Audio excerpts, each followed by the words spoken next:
So we just put the top on the base that Mike had made, and now he's packing around the edges to make sure it connects in there.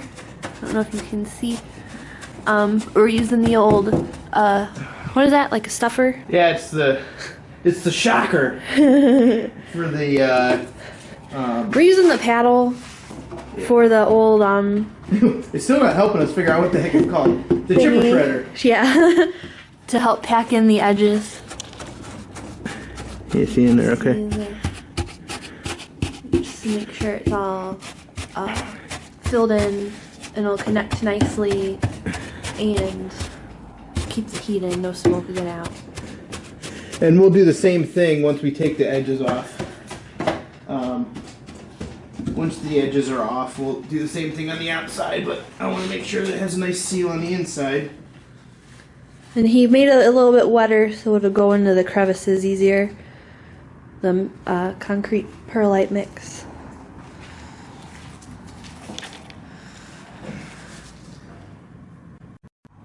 Alright, so Anna is scribing out a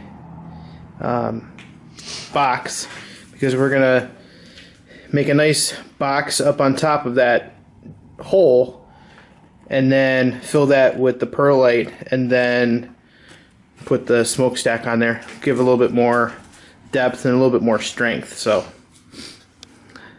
Anna's more artsy-fartsy than me, so she gets to do that.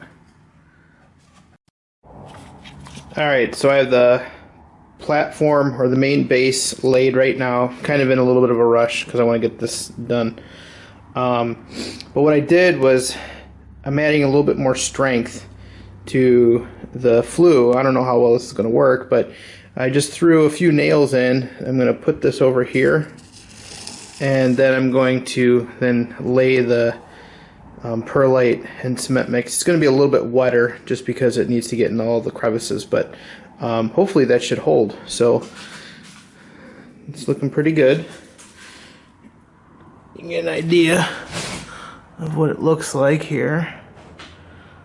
Hopefully it's decently level.